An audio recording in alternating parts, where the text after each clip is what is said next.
Hello everyone, आप सब कैसे हैं? उम्मीद करती हूँ बहुत अच्छे होंगे, अपनी सेहत का अच्छे से ख्याल रख रहे होंगे। ये सावन का महीना चल रहा है, तो सावन के महीने में हरियाली की बात ना हो ऐसा तो हो ही नहीं सकता है।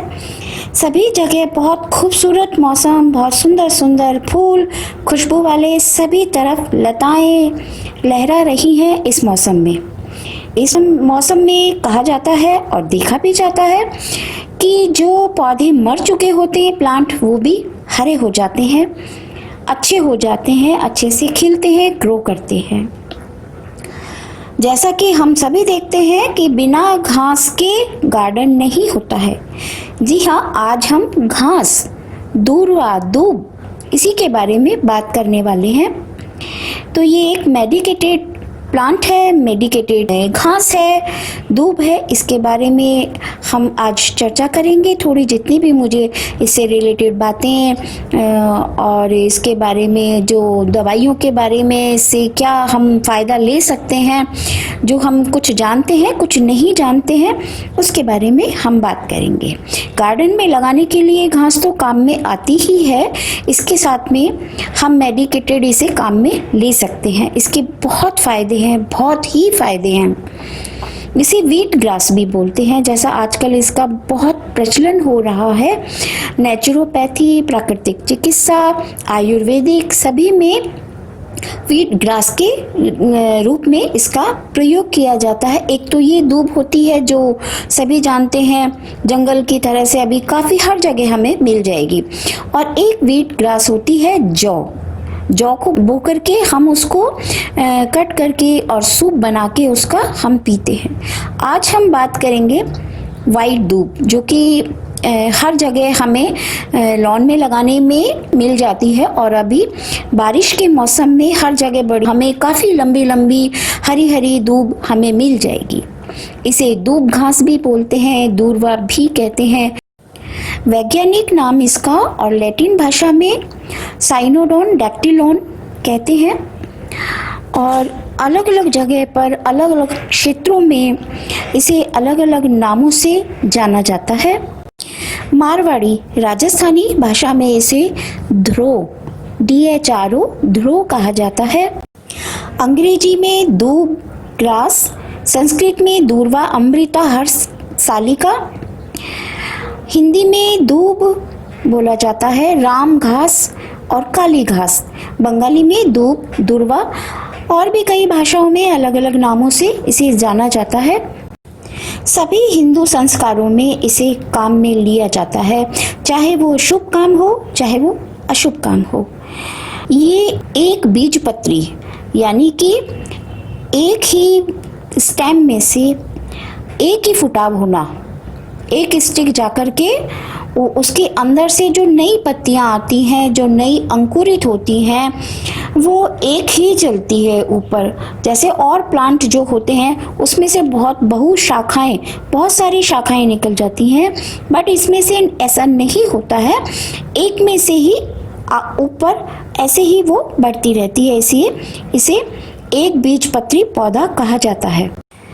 ये पूरी साल भर रहता है, ये मरता नहीं है कभी भी। घास गर्मी हो सर्दी हो बारिश में तो बहुत अति तेजी से इसकी ग्रोथ होती है, तो पूरी साल भर बना रहता है और पूरी साल भर पाया जाता है। मेडिसिनली इसके बहुत फायदे हैं। यह कैंसर रोग के लिए अमृत है। जी हाँ, बहुत जीवनदाता है कैंसर रोग के लिए, और ब्लड को फिल्टर करती है। इसको ग्रीन ब्लड भी कहा जाता है, क्योंकि पूरी तरह से खून को साफ करती है, इसलिए इसे ग्रीन ब्लड भी कहते हैं। और इसे संजीवनी बूटी कहा जाएगा तो कोई गलत नहीं कहा जाएगा। इसका प्रयोग पूरे भारत में और विदेशों में भी किया जाता है। विदेशों में इसे बहुत ज़्यादा मात्रा में प्रयोग किया जाता है। अब भारत में भी इसके बारे में लोगों को जानकारी हो रही है, तो यहाँ पर भी प्रयोग करते हैं। इसका सेवन हम जूस के रूप में कर सकते हैं, और इसके पत्तों का पाउडर बना करके भी प्रयोग हम कर सकते हैं। जहाँ ये पैदा नहीं होती है व्हीट, वहाँ इसे पाउडर के रूप में सुखा करके इसका पैकिंग करके बेचा जाता है और इसका सेवन किया जाता है। बीमार व्यक्ति सेवन करता है तो अच्छा है, और इसका सेवन स्वस्थ व्यक्ति भी सेवन कर सकता है, जिससे वह हमेशा के लिए स्वस्थ रहेगा। आजकल इसका प्रयोग बहुत ज़्यादा किया जा रहा है। ये है करीब आप समझ लीजिए कि 300-400 रुपए तक में बिक जाता है। तो इसे हम प्रोफेशनली भी अपना सकते हैं। इसे ऐसा माना जाता है, हमारे बुजुर्ग भी कहते हैं कि सुबह सुबह जो घास लगी हुई होती है, दूर्वा होती है, वहाँ उसके ऊपर जो उस पे ओस गिरी हुई होती है बूंदे रात की, तो उसके ऊपर नंगे पैर तलवों से हम उस पे घूमें तो वो आँखों की ज्योति के लिए बहुत अच्छा होता है। उससे आँखों से संबंधित रोग दूर होते हैं, ज्योति बढ़ती है हमारी आँखों की। और आँखों के लिए ही एक और प्रयोग है कि आँखों में अगर दर्द है आपके थोड़ा और लालिमा बनी हुई है आँखों में, तो इसे पीस करके इसकी लुगदी बनाकर आँखों पर लगा लें, थोड़ी देर बाद धो लें तो हमें काफ़ी आराम मिलेगा। जिन्हें नक्सीर आती है तो नक्सीर में इसका रस मिला करके 2-3 बूंदे इसके रस की नाक में हम डालें। जब ब्लीडिंग हो रही है तब भी हम डाल सकते हैं। तो 2-3 बूंदे इसकी हम नाक में, दोनों नाकों के छिद्रों में हम डालेंगे तो नक्सीर में बहुत आराम मिलता है, ब्लड रुक जाता है। मुंह के छालों में जिन्हें काफ़ी तकलीफ रहती है, छाले हो जाते हैं मुंह में, जीभ में, तो इसका रस लेकर के थोड़ी सी हम फिटकरी मिला लें और उसके गरारे करें तो काफ़ी हद तक हमारे छाले अच्छे हो जाते हैं। जिन्हें बहुत ज़्यादा एसिडिटी रहती है, एसिडिटी की, कब्ज की प्रॉब्लम होती है, तो 3-4 चम्मच हम इसकी रस की ले लें और थोड़ा सा उसमें पानी मिला लें और इसे खाली पेट हम सुबह सुबह पिएं तो कहते हैं अल्सर या आंतों में सूजन है, इन्फेक्शन है और एसिडिटी, इन सभी तकलीफ़ों में बहुत आराम मिलता है। महिलाओं की प्रॉब्लम ल्यूकोरिया है, जिन्हें ब्लीडिंग ज़्यादा होता है, या गर्भपात की प्रॉब्लम है, इन्हीं सभी में 3-4 चम्मच ले हैं हम और इनमें थोड़ा पानी मिला करके दिन में 2-3 या 4 बार लें तो ये परेशानियों से काफ़ी हद तक हम निजात पा सकते हैं। तो ये तो वीट ग्रास की बात हुई, दूर्वा की, दूब घास की, राम घास, काली घास, इन सब के बारे में आपसे मैंने चर्चा की। तो जिन्हें हम जंगली समझते हैं, हाँ, बल्कि एक बात का ध्यान रखेंगे हम कि इस घास को प्रयोग करने से पहले हम ये देख लें कि ये साफ जगह लगी हुई है, गंदी नाले कीचड़ में नहीं, हम उस घास का प्रयोग नहीं करेंगे क्योंकि उसके बैक्टीरिया, जो उसकी गंदगी इस दूर्वा में भी आ जाती है। तो ये साफ जगह पर लगी हुई हो, सफाई रखें, हम उसी दूर्वा को हम प्रयोग करें। अगर हम डेली इसका जूस थोड़ा थोड़ा ले लेते हैं तो भी हमारे शरीर के लिए ये अच्छी होती है, इसका कोई नुकसान नहीं है, कोई साइड इफ़ेक्ट्स नहीं है।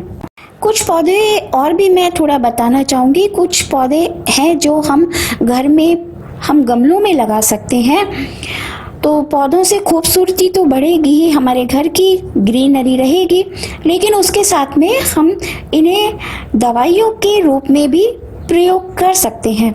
एक पौधा है इंसुलिन का, जिसे हिंदी में मधुनासिनी प्लांट भी कहा जाता है। ये हर नर्सरी पे आपको मिलेगा नहीं, बहुत बड़ी नर्सरी होती है, ये प्लांट हमें वही मिलेगा।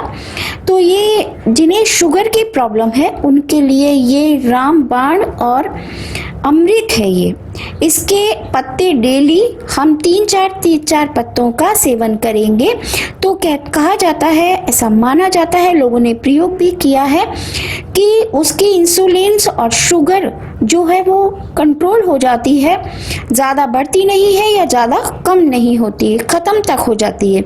और इसके पत्ते माना जाता है कि स्वाद में बहुत अच्छे होते हैं, टेस्टी होते हैं, खराब नहीं होते हैं, जिसे खाने में परेशानी हो। एक ये प्लांट है, हम लगा सकते हैं इसको गमले में। एक ब्राह्मी का है, ये पौधा भी हम लगा सकते हैं। अश्वगंधा लगा सकते हैं। तुलसी तो है ही, सभी के घरों में मिलती है। एक अड़ूसा का पौधा है, ये थोड़ा बड़ा होता है तो इसे जगह थोड़ी ज़्यादा चाहिए।